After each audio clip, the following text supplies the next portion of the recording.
နဲ့ပါလေဥပမာ ကာဝပြုနှုတ်ခွန်းဆက်ပါတယ်ကျွန်တော်တို့ရဲ့ဒီနေ့နေတိုင်းကျင်းပမြဖြစ်တဲ့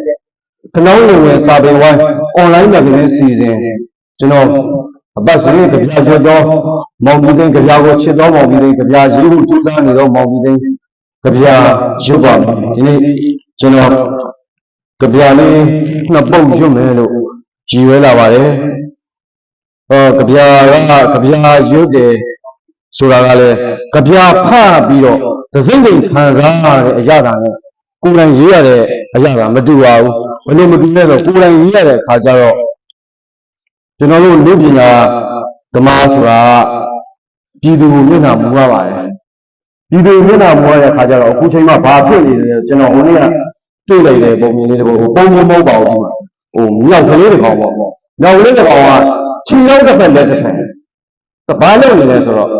ချင်းတဲ့သူ့တဲ့အတွက်ဒီတိုင်းကိုလှန့်ဆွဲထားလို့လက်သူ့အစာအတွက်ပန်းပြီးလှန့်ဆွဲတကယ်ဂိုင်းပြဂိုင်းနာမှာပေါ့တကယ်ကိုပဲအသက်အန္တရာယ်ပေါ့ဒါအသက်ကိုညံဆောက်နေဆိုလို့ကျွန်တော်တို့ကဒီချိန်မျိုးမှာ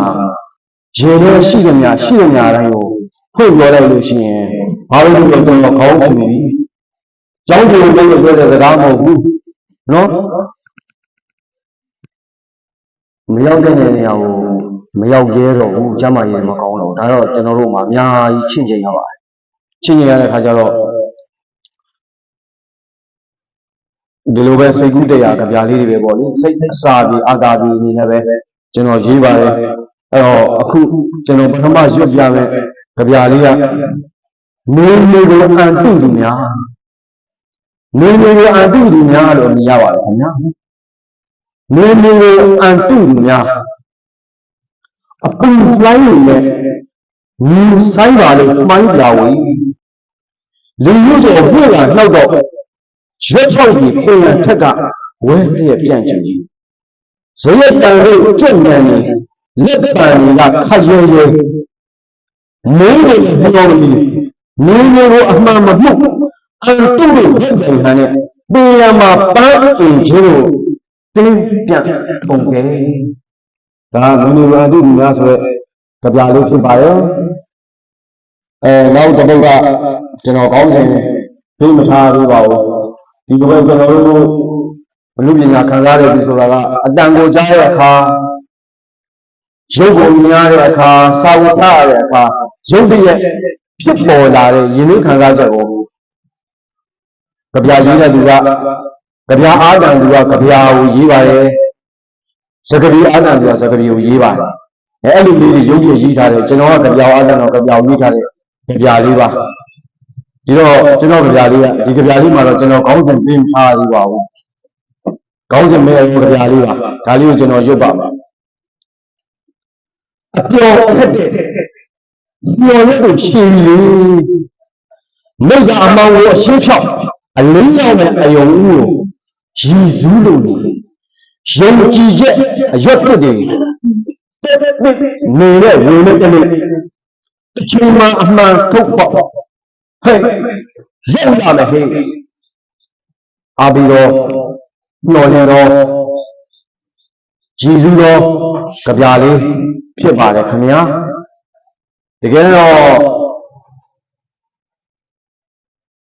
ကျွန်တော်တို့လူပညာသမားဆိုတာကလည်းဟိုဘယ်လိုပြောမလဲဒီဘက်ကိုစိတ်ညစ်နေတဲ့အခါစိတ်ဆင်းရဲနေတဲ့အခါစိတ်တွေပင်ပန်းနေတဲ့အခါကျတော့ဘာလို့လဲဒီကောင်ကကိုချုပ်ဟုတ်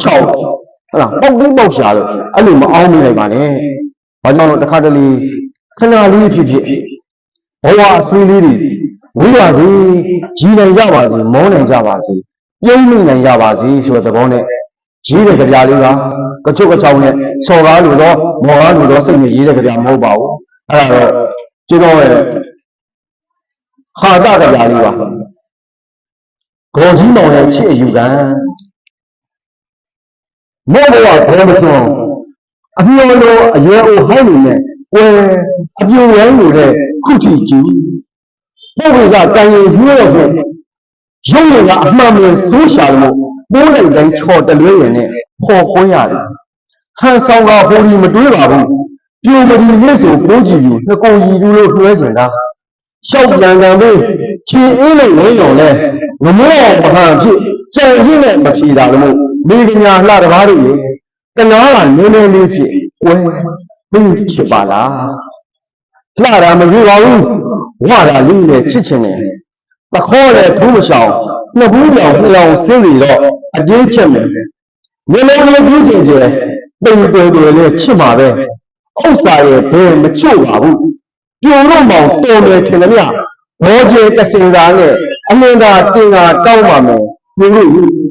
ပေါင်းဖို့စိတ်ဆွဲအမှန်ကတော့ခဏလေးဖြစ်ဖြစ်ကျွန်တော်ရဲ့ဒီဟာတကြပြလေးကိုနားဆင်ပြီးတဲ့ခိုင်မှာပြုံးမိပါသည်ပြုံးမိတယ်ဆိုရင်လည်းကျွန်တော်ရေးရတာရေးရတယ်နဲ့တည်းလို့ပြောချင်ပါတယ်ဘာကြောင့်တော့ရေးချင်ပါတယ်ဒါမဲ့အားလုံးသိတဲ့အတိုင်းပဲအခုချိန်မှာရှောက်နေတဲ့လမ်းကရွှေရွှေလန်းလန်းချမ်းချမ်းမြင့်မြင့်ဝို့ဝို့ကြီးကြီးရွယ်ကြီးရှောက်လန်းစိတ်ဆန်းအင်းအင်းမွေ့မွေ့ပြန့်ပြန့်တန့်တန့်ဖြူဖြူအော်ဘယ်သူမှရင်နဲ့ကြူသောလမ်းကိုရှောက်နေရတာမှမဟုတ်တာလေဒီနေ့ဖို့တော့ကျွန်တော်ဒီလောက်ပါပဲခင်ဗျာအားလုံးကိုအထူးကျေးဇူးတင်ရှိပါတယ်ခင်ဗျာဆက်လက်ပြီးတော့ကျွန်တော်ရဲ့ဆရာ